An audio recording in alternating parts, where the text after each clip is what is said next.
مرتے وقت انسان کے دل و دماغ سے ہر چیز نکل جاتی، سب کچھ بھول جاتا ہے، اپنا مال دولت، بینک بیلنس، گاڑیاں، محل، عزیز و اقارب، دوست، رشتہ دار۔ مرنے والا انسان سب کچھ بھول جاتا ہے، مگر سنو، مرتے وقت انسان دو لوگوں کو بہت زیادہ یاد کرتا ہے۔ دو لوگ ہرگز نہیں بھولتے، دو لوگوں کو بہت زیادہ یاد کرتا ہے، ان کو سامنے بٹھا کے چیخنے کی کوشش کرتا ہے، ان کے غم میں، ان کے ارمان میں رونے کی کوشش کرتا ہے، مگر رو بھی نہیں پاتا۔ حضرت مولانا جلال الدین رومی رحمۃ اللہ تعالی علیہ فرماتے ہیں میرے محلے میں ایک شخص زندگی موت کی جنگ لڑ رہا تھا، مرنے والا تھا، موت کے بالکل قریب تھا۔ لوگ میرے پاس آئے، حضرت ہمارا ایک شخص مرنے والا ہے، آپ آئے نا، انہیں کلمہ پڑھنے کی تلقین کریں، قرآن پڑھنے کی تلقین کریں۔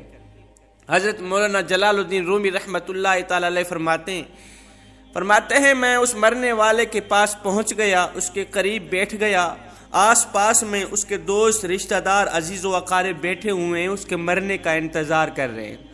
اب اس مرنے والے کی آنکھیں چھت پہ لگی ہوئی ہیں، کچھ سوچ رہا ہے، اللہ نے اسے بولنے کی توفیق دی۔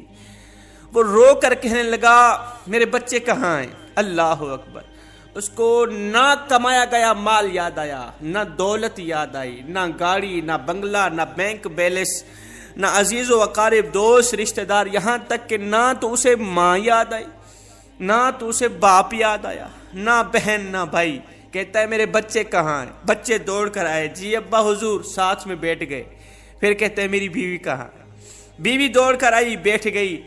اب کہتا ہے تمہیں دیکھ کے میرا دل رو رہا ہے، میری آنکھیں رو رہی ہیں، سوچ رہا ہوں کہ میرے مر جانے کے بعد میرے بچوں کا کیا بنے گا۔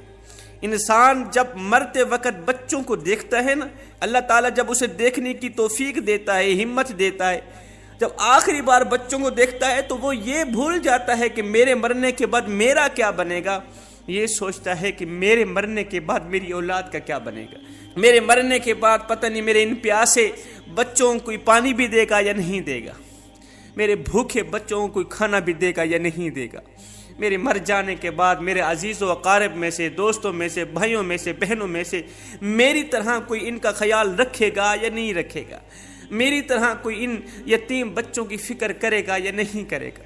اس کی آنکھیں رو رہی ہیں، چھم چھم برس رہی ہیں۔ بیوی کو نصیحت کرنے لگا میں تو دنیا چھوڑ کے جا رہا ہوں، مجھ پہ ایک احسان کیجیے گا خدا را، میرے ان بچوں کو قرآن مجید کی تعلیم دیجیے۔ ان کے منہ سے نکلا اللہ کا نام میری قبر کو روشن کر دے گا، ان کے منہ سے نکلا قرآن میری قبر کو نور کر دے گا، میری قبر کو روشن کر دے۔ میرے بچوں کے منہ سے نکلی گئی یاسین والقرآن الحکیم انک لمن المرسلین علی صراط مستقیم، مجھے جہنم کی آگ سے دور کر دے گا، اللہ کے عذاب سے دور کر دے گا۔ خدا را میرے بچوں کو قرآن مجید ضرور پڑھانا، ان کو دین کی تعلیم دینا۔ میں ہاتھ جوڑ کے تمام بھائیوں کے آگے گزارش کرتا ہوں آپ بھی اپنے بچوں کو قرآن مجید پڑھائیں، اپنے بچوں کو دین کی تعلیم دیں۔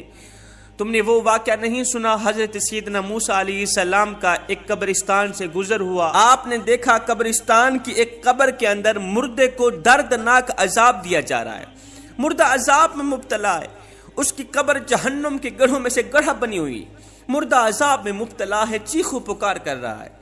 حضرت سیدنا موسیٰ علیہ السلام آگے چلے گئے، کام کرنے کے بعد واپسی جب اسی راستے سے گزر ہوا، آپ نے دیکھا وہی جہنم میں جلنے والا شخص جس کی قبر میں عذاب دیا جا رہا تھا، اب وہ شخص جنت میں ٹہل رہا ہے، اس کی قبر جنت کے باغوں میں سے باغ بنی ہوئی ہے۔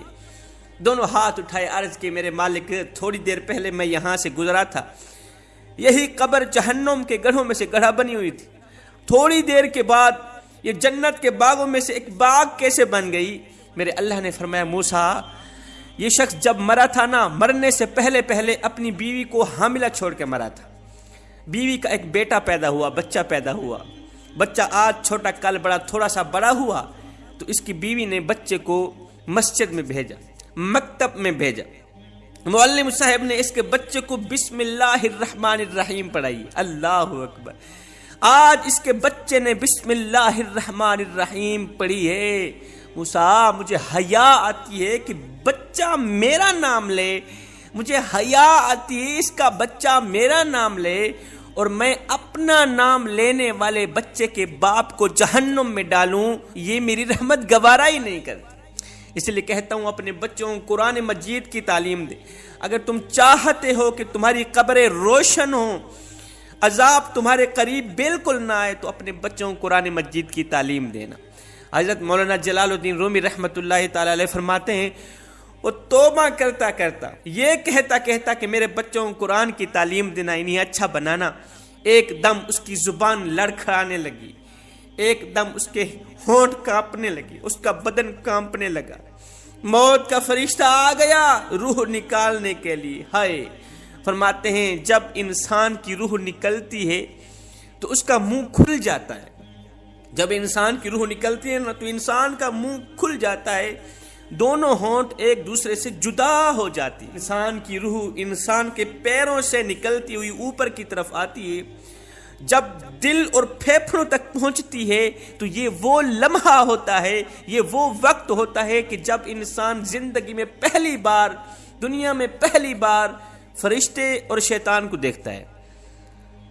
یہ وہ وقت ہوتا ہے جب روح دل اور پھیپھڑوں تک پہنچتی ہے نا، یہ وہ مرحلہ ہوتا ہے جب انسان شیطانوں اور فرشتوں کو دیکھ رہا ہوتا ہے۔ ایک طرف شیطان اس کے کان میں مشورے دیتا ہے، دوسری طرف اس کی زبان سے اس کے عمل کے مطابق الفاظ نکلنے لگتے ہیں۔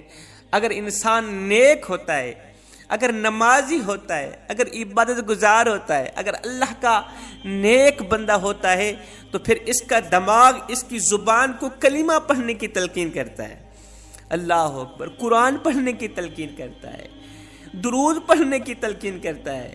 اگر انسان نیک ہوتا ہے تو، اگر انسان نیک نہیں ہوتا تو پھر اس کا جو دماغ ہوتا ہے وہ عجیب سی ہیبت کا شکار ہو جاتا ہے اور انسان شیطان کے مشورے کو قبول کر بیٹھتا ہے۔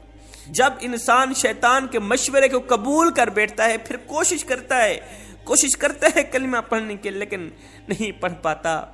صاحب، آج ہماری آنکھیں کھلی ہیں، آج ہماری سانسیں چل رہی ہیں، قبل اس کے کہ یہ وقت گزر جائے، کاش میری بات تیرے دل میں اتر جائے۔ یہ زندگی کے لمحے میرے اور آپ کے لیے غنیمت ہیں، آخرت کے لیے کچھ اکٹھا کر لو، مرنے سے پہلے قبر کی روشنی کے لیے کچھ اکٹھا کر لو، کیڑوں مکوڑوں سے بچنے کے لیے کچھ اکٹھا کر لو، معلوم نہیں پھر فرصت ملے نہ ملے، معلوم نہیں پھر یہ زندگی کے لمحے ملے نہ ملے۔